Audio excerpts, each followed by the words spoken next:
Turabashuhuje, reka dushime Imana ko yakomeje kubana natwe muri iyi gahunda yo gusoma Bibiliya, tukaba tugeze ku musozo. Uyu ni umunsi wa nyuma tugiye gusoma, turarangiza igitabo cy'ibyahishuwe, kandi reka tubashimire cyane ko mwakomeje kubana natwe muri iyi gahunda yo gusoma. Imana ibahe umugisha kandi ikomeze ibibutse ijambo ryayo, kandi tujye dusubira inyuma twongere dusome. Ntabwo gusoma birangira, dukomeze tujye dusoma Bibiliya nk'uko Imana yabitubwiye, kandi niyo mucyo wacu, niwo utumurikira. Niyo mpamvu rero tugomba gukomeza gusoma buri munsi. Dukomeze dusome buri munsi rero, twe guhagarikira aha. Reka dukomeze rero kugira ngo dusoze iki gitabo cy'ibyahishuwe, tube dusoje n'iyi gahunda yo gusoma, tugasoza Bibiliya, noneho tuzongere dutangire uko buri muntu wese abishoboye. Irimbuka rya Babuloni, tugeze ku gice cya 18. Irimbuka rya Babuloni. Hanyuma y'ibyo mbona marayika wundi amanuka ava mu ijuru afite ubutware bukomeye, isi imurikirwa n'ubwiza bwe. Arangurura ijwi rirenga ati, iraguye iraguye Babuloni ikomeye, ihindutse icumbi ry'abadayimoni, aharindirwa imyuka mibi yose n'ibisiga byose bihumanye kandi byangwa. Kuko amahanga yose yanyoye inzoga, ariyo ruba ry'umusambanyi bw'uwo mudugudu, kandi abami bo mu isi basambanaga nawo, abatunzi bo mu isi bagatungishwa n'ubwinshi bw'ubutunzi bwawo no kudamarara. Numva irindi jwi rivugira mu ijuru riti, bwoko bwanjye nimuwusohokemo, kugira ngo mwe gufatanya n'ibyaha byawo, mwe guhabwa no ku byago byawo. Kuko ibyaha byawo byarundanijwe bikagera mu ijuru, kandi Imana yibutse gukiranirwa kwawo. Muwiture ibihwanye n'ibyo wabagiriye, kandi muwusagirizeho kabiri ibikwiriye ibyo wakoze. Mu gikombe wafunguragamo muwufunguriremo kabiri. Nk'uko wihimbazaga ukidamararira ukishima ibyishimo bibi, mube ariko muwuha kubabazwa, agashinyaguro no kuboroga, kuko wibwira uti, nicara ndi umugabekazi sindi umupfakazi, nicyo gituma nta gahinda nzagira na hato. Kubw'ibyo ibyago byawe byose bizaza ku munsi umwe, urupfu n'umuborogo n'inzara, kandi uzatwikwa ukongoke, kuko Umwami Imana iwuciriyeho iteka ari iy'imbaraga. Kandi abami bo mu isi basambanaga nawo bakadabagirana nawo, bazawuririra bawuborogere ubwo bazabona umwotsi wo gutwikwa kwawo, bahagaritswe kure no gutinya kubabazwa kwawo, bati, ni ishyano, ni ishyano, wa mudugudu munini we, yewe Babuloni, wa mudugudu ukomeye we, ubonye ishyano, kuko mu isaha imwe iteka uciriweho rigusohoyeho. N'abatunzi bo mu isi nabo bazawuririra bawuborogere, kuko ari ntawe uzaba akigura urutundo rwabo, ari izahabu, ari ifeza, ari amabuye y'igiciro cyinshi, n'imaragarita, n'imyenda y'ibitare myiza, n'imyenda y'imihengeri, na hariri, n'imyenda y'imihemba, n'ibiti byose by'imibavu, n'ibintu byose byaremwe mu mahembe y'inzovu, n'ibintu byose byabajwe mu biti by'igiciro cyinshi cyane, n'ibyacuzwe mu miringa, n'ibyacuzwe mu cyuma, n'ibyaremwe mu ibuye ryitwa marimari, na mudarasini, n'ibinzari, n'imibavu, n'amavuta meza nk'amadahano, n'icyome, n'inzoga, n'amavuta ya elayo, n'ifu y'ingezi, n'amasaka, n'inka, n'intama, n'amafarashi, n'amagare, n'imibiri y'abantu n'ubugingo bwabo. Kandi imbuto umutima wawe wifuzaga zigukuweho, n'ibintu byose biryoha neza n'ibisa neza bigushizeho, ntibazabibona ukundi. Abatundaga ibyo, abo uwo mudugudu watungishije, bazahagarikwa kure no gutinya kubabazwa kwawo, barira baboroga, bavuge bati, ni ishyano, ni ishyano, umudugudu ukomeye wambitswe imyenda y'ibitare myiza n'imihengeri n'iy'imihemba, kandi ukarimbishwa n'izahabu n'amabuye y'igiciro cyinshi n'imarigarita, ubonye ishyano, kuko mu isaha imwe ubutunzi bwinshi bungana butyo burimbutse, kandi aberekeza bose n'umuntu wese wambukira ku nkuge hose n'abasare n'abatunda bambutse inyanja bari bahagaze kure, kandi bakireba umwotsi wo gutwikwa kwawo bavuga amajwi arenga bati, ni mudugudu ki uhwanye n'uriya mudugudu ukomeye?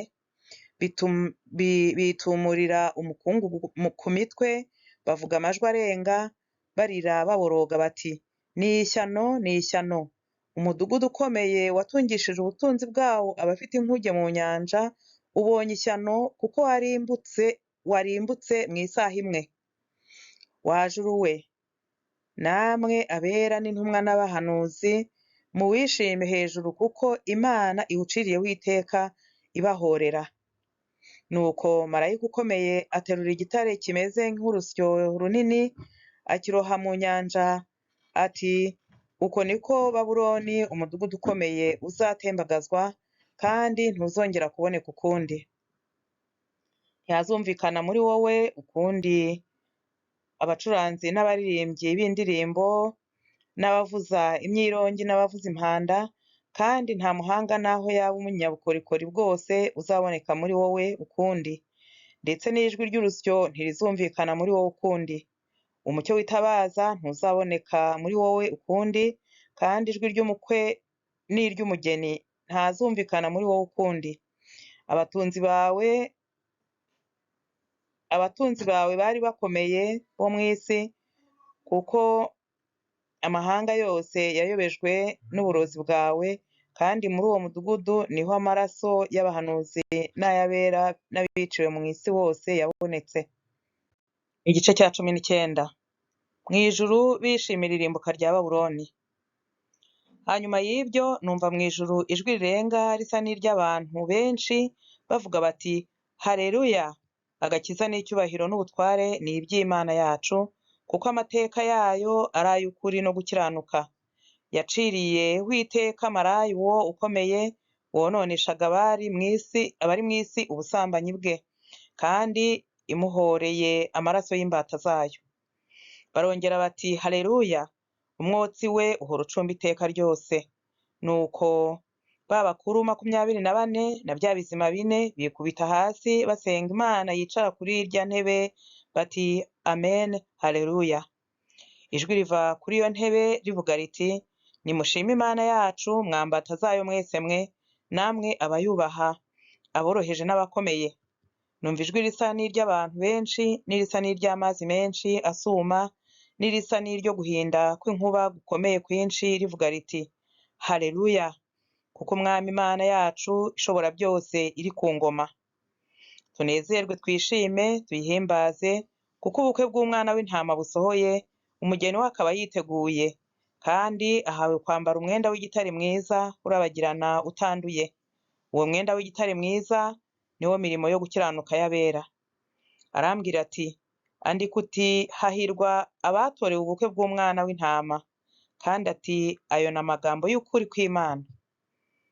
Nikubitira hasi imbere y'ibirenge bye kumuramya, ariko arambwira ati, reka, ndi imbata mugenzi wawe, kandi ndi mugenzi wa bene so bafite guhamya kwa Yesu. Imana aba ariyo usenga, kuko guhamya kwa Yesu ari umwuka w'ubuhanuzi.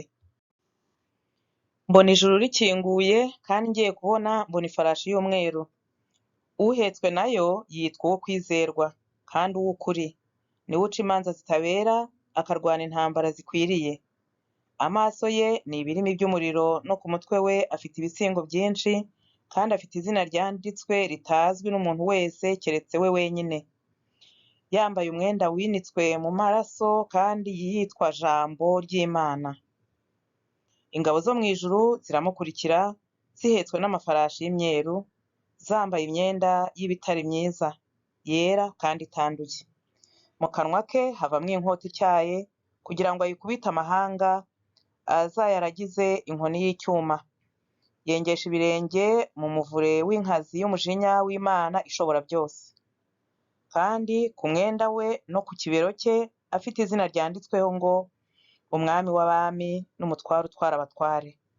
Mbona marayika ahagaze mu izuba arangurura ijwi, abwira ibisiga byose bigurukira mu kirere ati nimuze muteranire kurya ibyo kurya byinshi Imana ibagaburira, murye intumbi z'abami n'iz'abatware b'ingabo n'iz'ab'ubushobozi n'iz'amafarashi n'iz'abahekwa nayo n'iz'abantu bose, ab'umudendezo n'ab'imbata, aboroheje n'abakomeye. Nuko mbona ya nyamaswa n'abami bo mu isi n'ingabo zabo bakoraniye kurwanya uhetswe na ya farashi n'ingabo ze. Iyo nyamaswa ifatwa mpiri na wa muhanuzi w'ibinyoma wakoreraga ibimenyetso imbere yayo, akabiyobesha abashyizweho ikimenyetso cya nyamaswa n'abaramya igishushanyo cyayo. Nawe afatanwa nayo, bombi bajugunywa mu nyanja yaka umuriro n'amazuku ari bazima. Abasigaye bicishwa inkota ivuye mu kanwa k'uhetswe na ya farashi, ibisiga byose bihaga intumbi zabo. Igice cya 20. Satani aboha abakiranutsi b'Imana na Yesu imyaka 1000. Mbona marayika amanuka ava mu ijuru afite urufunguzo rufungura ikuzimu, afite n'umunyururu munini mu ntoki ze.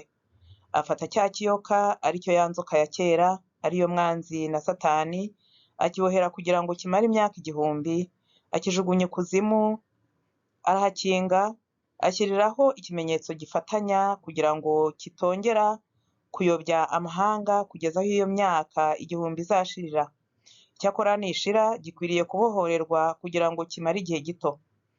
Mbona intebe z'ubwami, mbona bazicaraho bahabwa ubucamanza, kandi mbona imyuka y'abaciwe ibihanga babahora guhamya kwa Yesu n'ijambo ry'Imana, ariho bataramije ya nyamaswa cyangwa igishushanyo cyayo, kandi batashyizweho ikimenyetso cyayo. Barazuka bimana na Kristo imyaka 1000. Uwo niwo muzuko wa mbere. Abapfuye basigaye ntibazuka iyo myaka 1000 itarashira. Ufite umugabane wo kuzuka kwa mbere arahirwa kandi ni uwera. Urupfu rwa kabiri ntirubasha kugira icyo rutwara abameze batyo, ahubwo bazaba abatambyi b'Imana na Kristo, kandi bazimana nayo iyo myaka 1000. Iyo myaka 1000 nishira, Satani azabohorwa ava aho yarari abohewe. Azasohoka ajye kuyobya amahanga yo mu mfuruka enye z'isi, Gogi na Magogi, kugira ngo ayakoranirize intambara. Umubare wabo ni nk'umusenyi wo ku nyanja. Bazazamuka bakwira isi yose, bagote amahema y'ingabo z'abera n'umurwa ukundwa. Umuriro uzamanuka uva mu ijuru ubatwike, kandi Satani wabayobyaga ajugunywe muri ya nyanja yaka umuriro n'amazuku irimo ya nyamaswa na wa muhanuzi w'ibinyoma. Bazababazwa ku manywa na nijoro iteka ryose. Mbona intebe y'ubwami nini yera, mbona niyicayeho, isi n'ijuru bihunga mu maso hayo, ahabyo ntihaba hakiboneka. Mbona abapfuye, abakomeye n'aboroheje bahagaze imbere y'iyo ntebe, nuko ibitabo birabumburwa, kandi n'ikindi gitabo kirabumburwa, aricyo gitabo cy'ubugingo. Abapfuye bacirwa imanza z'ibyanditswe muri ibyo bitabo zikwiriye ibyo bakoze. Inyanja igarura abapfuye bo muri yo, urupfu n'ikuzimu bigarura abapfuye bo muri byo, bacirwa imanza zikwiriye ibyo umuntu wese yakoze. Urupfu n'ikuzimu bijugunywa muri ya nyanja yaka umuriro. Iyo nyanja yaka umuriro niyo rupfu rwa kabiri.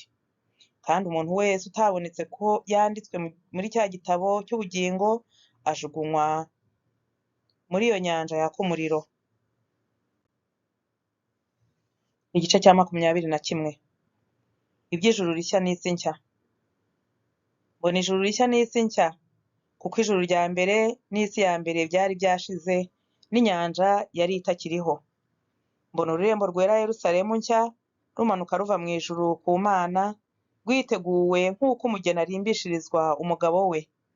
Numva ijwi rirenga rivuye kuri ya ntebe rivuga riti, dore ihema ry'Imana riri hamwe n'abantu, kandi izaturana nabo. Nabo bazaba abantu bayo, kandi Imana ubwayo izabana nabo, ibe Imana yabo. Izahanagura amarira yose ku maso yabo, kandi urupfu ntiruzabaho ukundi, kandi umuborogo cyangwa gutaka cyangwa kuribwa ntibizabaho ukundi, kuko ibya mbere bishize. Iyicara kuri ya ntebe iravuga iti, dore byose ndabihindura bishya, kandi iti andika, kuko ayo magambo ari ayo kwizerwa n'ay'ukuri. Kandi iti birarangiye. Ni jye Alufa na Omega, itangiriro n'iherezo. Ufite inyota nzamuhera ubuntu kunywa ku isoko y'amazi y'ubugingo. Unesha azaragwa byose, nanjye nzaba Imana ye, nawe abe umwana wanjye.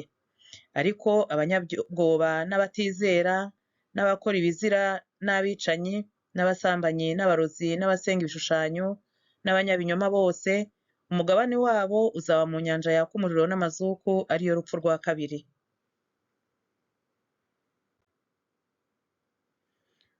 Haza umwe muri ba bamarayika barindwi bari bafite za nzabya ndwi zuzuye ibyago birindwi by'imperuka, avugana nanjye arambwira ati, ngwino nkwereke umugeni, umugore w'umwana w'intama.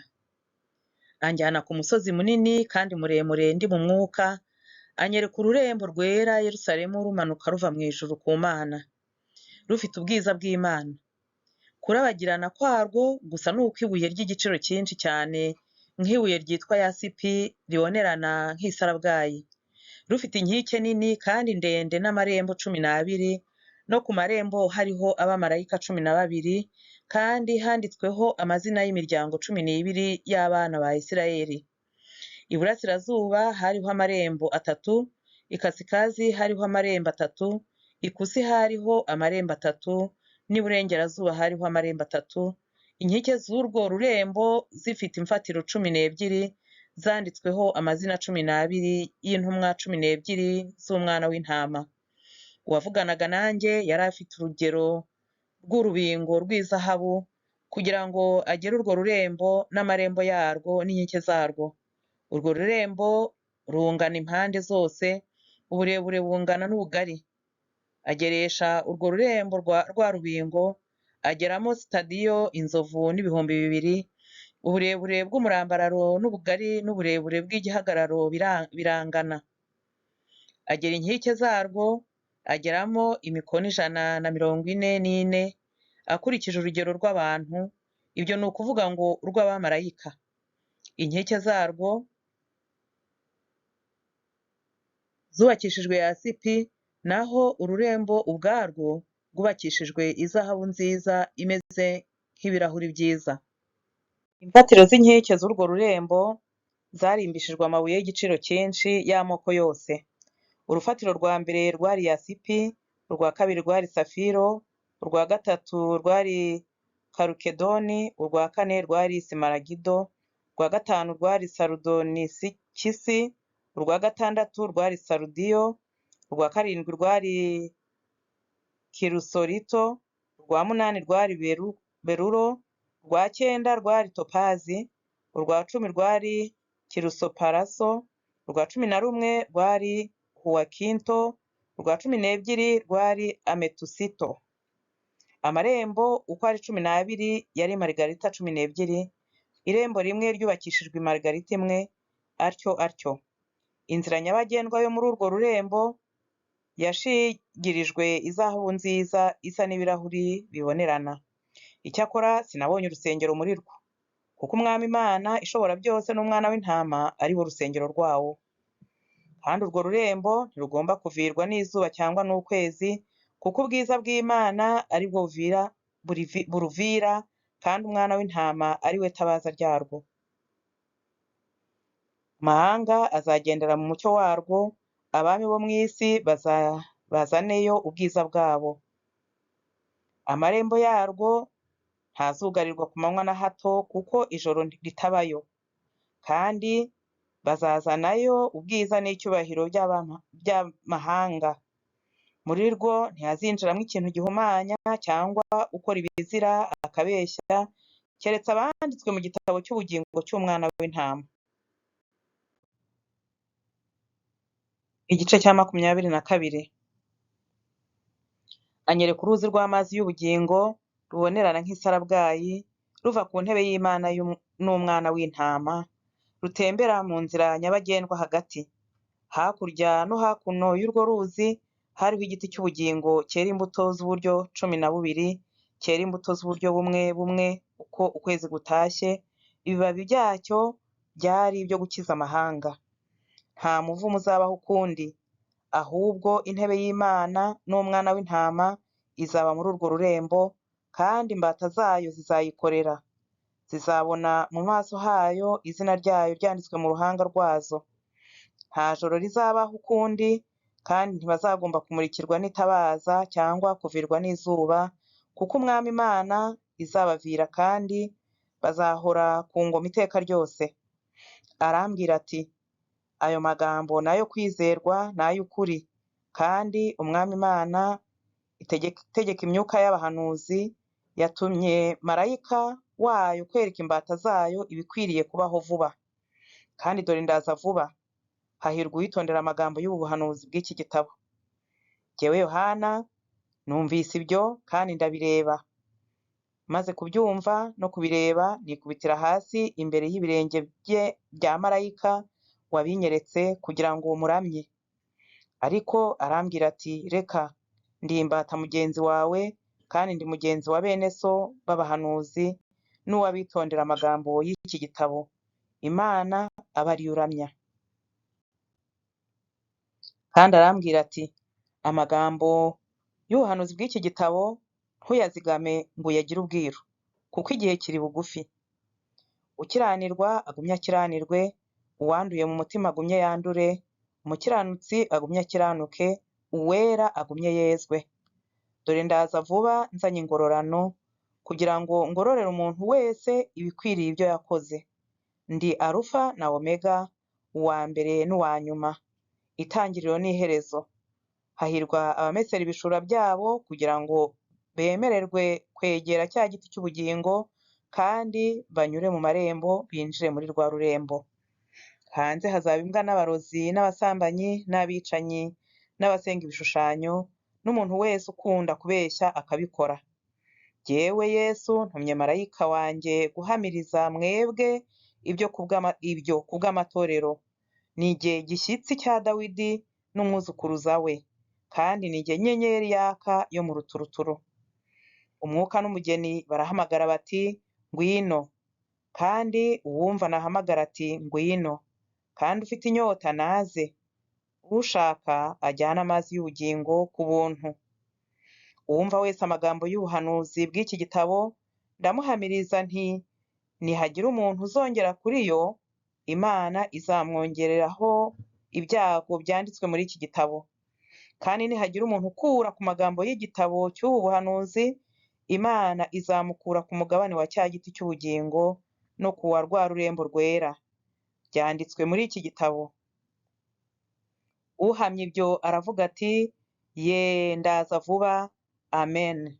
Ngwino Mwami Yesu. Ubuntu bw'Umwami Yesu bubane namwe mwese, amen. Murakoze. Aha niho dusoreje iki gitabo cy'ibyahishuwe, kandi niho dusoreje gahunda yacu yo gusoma Bibiliya. Turayirangije, turayisoje.